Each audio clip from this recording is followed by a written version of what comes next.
ازيكم عاملين ايه؟ في فيديو النهارده هنعمل مع بعض صنفين من روايح رمضان بما انه داخل علينا خلاص. هنعمل النهارده الكنافه الساده، وهنعمل كمان الجلاش المبروم او اللي هو اللف او البرمج.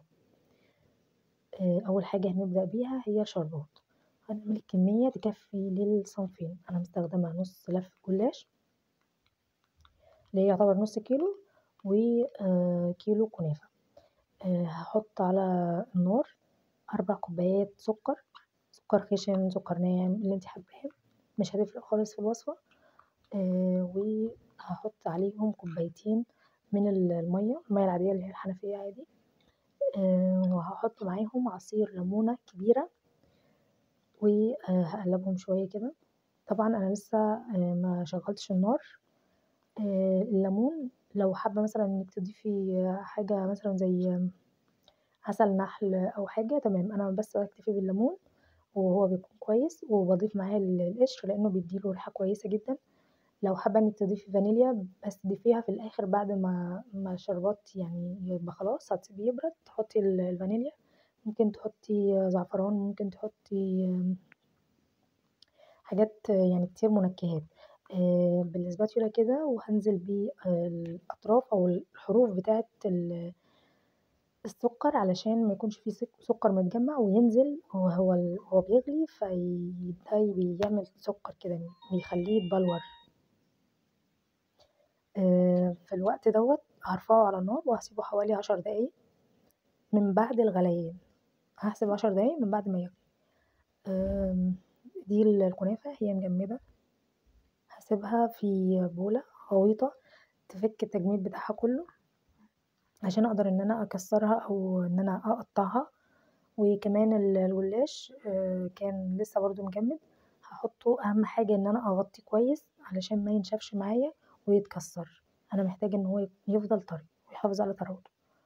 هسيبهم وهعمل دلوقتي الحشوة اللي استخدمها في الجلاش، وكمان استخدمتها برضو في تزيين الكنافة. هحط دي كنافة متكسرة ومتحمرة في سمنة قبل كده، كانت عندي فانا هستخدمها دلوقتي. هجيب الكنافة دي نحطها على النار، انا بس بفك تجميدها، وهحط معاها جوز الهند الكميه اللي انتوا حابينها، وممكن تستغنوا عنها كمان، ممكن تعملوها بالكنافه بس.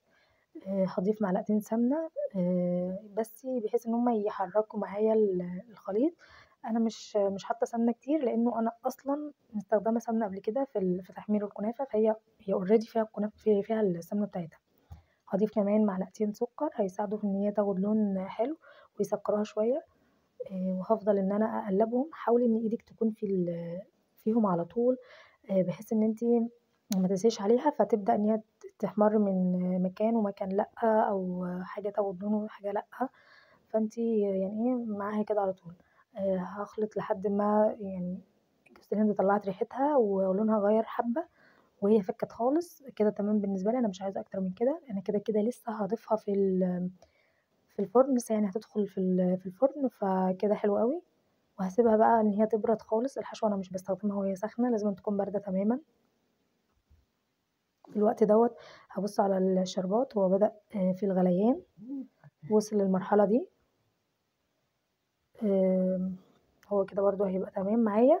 دلوقتي هاروح للكنافة، أنا قطّعتها بعد ما فكِّت قطّعتها كده. مش هيفرق أوي التقطيع كبير خِشن أو حاجة، لو أنتِ حابة إنِّك تحطيها في الكبة تمام، مش حابة خلاص عادي. آمم أو ممكن تقطعيها بإيدِك، سكينة، مقص، أي حاجة عندِك تمام، المهم إن هي بس تتقطع. والجلاش كمان كان فَك. هاضيف على الكنافة دي حوالي 4 معالق سمنة كبار. هاكون مدوباهم كده بس عشان يسهل عليَّ إن أنا أخلطهم كويس. وهاضيف كمان معلقتين كبار من السكر. هاضيف معلقتين كبار كمان من السكر. السكر بيساعد في إن هي تتكرمل كويس أو تاخد لون كويس في الفرن. وهابدأ إن أنا أخلطهم كويس جدًا مع بعض لحد ما السمنة تدخل في كل الكنافة كده وتبقى ماسكة وتحسي إن السمنة اتشربت كويس.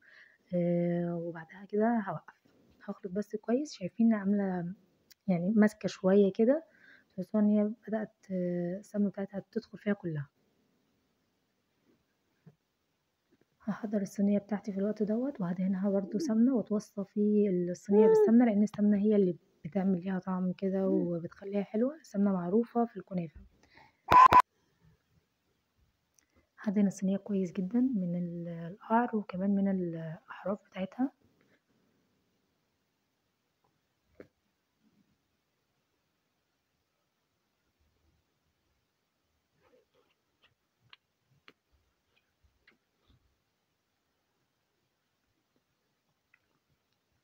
كده تمام. دلوقتي هبدأ ان انا اوزع الخليط اللي هو الكنافة. هحط الكمية بتاعتي كلها، واهم خطوة ان انا اوزعها كويس واضغط عليها حلو قوي علشان تمسك في بعضها وما تفكش بعدين.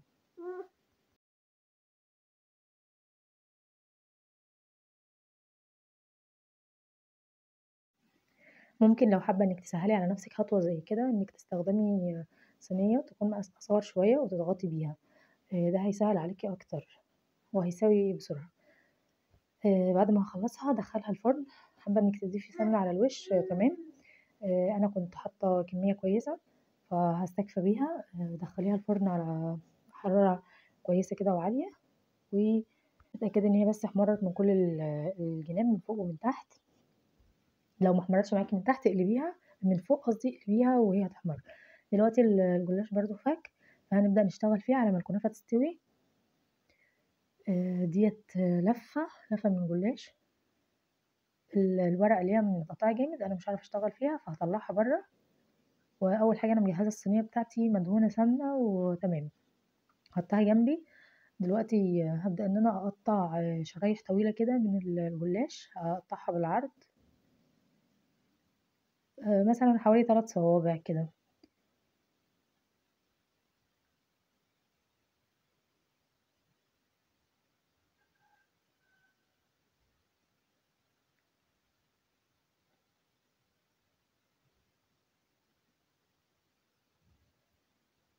السمك ده مش كبير لان هتنيه نصين، فهيكون بالسمك دوت. انتي لو حابة مثلا انك تصغري شوية تمام، تكبري برضو حسب رغبتك والطول اللي انتي عايزاه. آه، الجزء ده انا هشتغل فيه، الجزء التاني هغطيه كويس عشان ما ينشفش معايا، وهطلع بس الجزء اللي انا هشتغل بيه. هوريكي واحدة او اتنين من الجلاش اللي هنلفه بطريقة معينة وهكمل انا. هسحب دول اهم.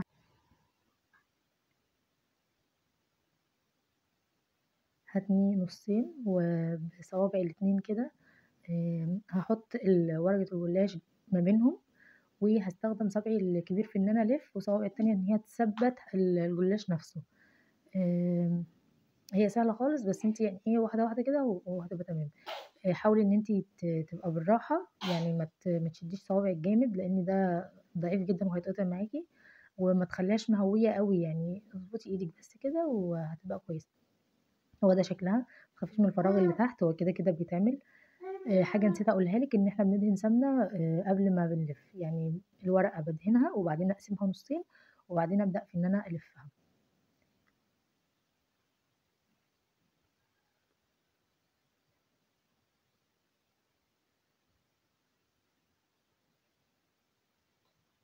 برضو التجويف هيكون حسب ما انت عايزة. انت ممكن تستخدمي صوابعك الاتنين لو محتاجة ان فتحة الجلاش نفسها تكون اكبر، لو حابة انك تحطي حشوة معينة وحابة ان هي تكون طاغية اكتر في طعم الجلاش، فانت ممكن تكبري الفتحة دي حسب ما انت عايزة.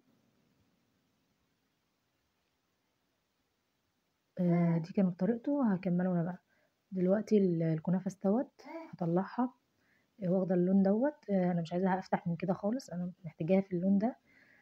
هسقيها بالشربات واعمل حساب الجلاش معايا، يعني انا مش هسقي الشربات كله، هي نصها بس، نص الكمية. الشربات بارد الكنافة سخنة او العكس.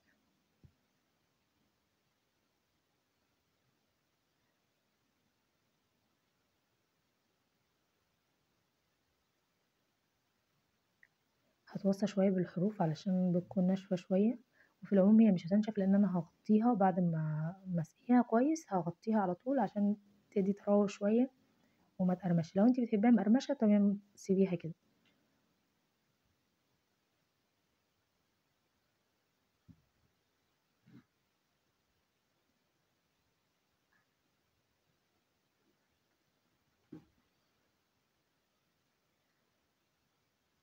دلوقتي انا خلصت برضو الجلاش، لفيته كله دي كانت كل الكمية. هدهن الوش بتاعه بسمنة، وهحط الحشوة، يعني انا هاخد بمعلقة كده وادخل الحشوة دي جوه الجلاش نفسه، وادهنه بسمنة في الوش، واحطه بقى في الفرن لحد ما ياخد لون، واطلعه. دي الكنافة بعد ما طلعت انا عملت لها تزيين خفيف كده. انتي لو حابة انك تسيبيها سادة هي تمام عادي يعني.